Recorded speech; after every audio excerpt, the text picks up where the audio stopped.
Welcome to మాలిన్ kitchen. ఈ రోజు అయితే మనం పన్నీర్తో కొవ్వా బిళ్ళలు చేసుకున్నామండి. పన్నీర్ తినడం వల్ల చాలా హెల్త్కి మంచిదండి. మనం డైలీ పన్నీర్ తినాలి, చాలా చాలా మంచిది.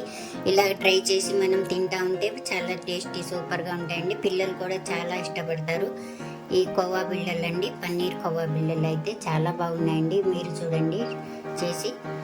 ఈ రెసిపీ నచ్చితే లైక్, షేర్, కామెంట్, సబ్స్క్రైబ్ చేయండి. మర్చిపోకండి. మీ ఫ్రెండ్స్కి షేర్ చేయండి. వీడియో చూడాలంటే నోటిఫికేషన్ ఆన్ చేసుకోండి. వీడియో అయితే పూర్తిగా చూడండి. వీడియోలో ఎలా చేసామో అలాగే చేయండి. పన్నీర్ కోవా బిళ్ళలు అయితే చూడండి ఎంత బాగున్నాయో, చాలా బాగుంటాయి. ఈ రెసిపీకి టార్గెట్ 50 లైక్స్ అండి. తప్పకుండా లైక్ చేసి ఫుల్ వీడియో చూసేయండి, బాగా చూడండి. Thank you.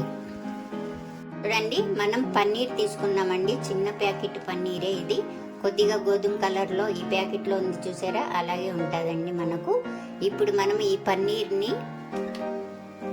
మిక్సీ జార్ తీసుకోవాలండి. ఒక మిక్సీ జార్ తీసుకుని పన్నీర్ని మనం మిక్సీలో వేసుకొని మిక్సీ పడదాం. ఇలాగైతే మనం చూడండి మిక్సీలో వేసుకుంటే ఇలాగైంది. ఇప్పుడు మనం ఇది స్టవ్ వెలిగించుకొని ఒక ప్యాన్ పెట్టుకోవాలండి. పెట్టిన తర్వాత ఒక చెంచా నెయ్యి అయితే వేసుకోవాలి. ఇందులో కొద్దిగా ఏడెక్కాలి.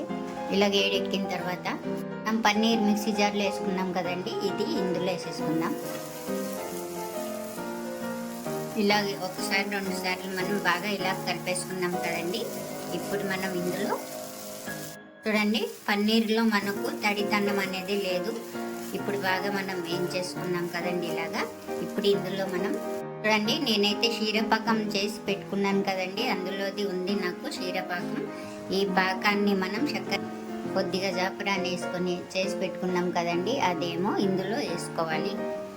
మన ఇష్టం చక్కెరైనా వేసుకోవచ్చు, ఇలాగ చేసుకొని వేసుకోవచ్చు అండి. బాగా ఎంత తీపి కావాలంటే అంత వేసుకోవచ్చు. చూడండి వేసుకున్నా, ఇలాగే అంత వేసేసుకున్నాం. వేసుకొని బాగా కలుపుతూ మనం ఉడికించుకుందాం. కొద్దిగా ఇలాచి పొడి వేసుకోవాలి. వేసుకొని బాగా పొడి పొడిగా ఉండాలండి. చూడండి ఇలాగైతే అయిపోయింది, మనకు బాగా పొడి పొడిగా అయిపోయింది చూసారా. ఇప్పుడు మనం స్టవ్ ఆఫ్ చేసుకుందాం. సరిపోయిందండి.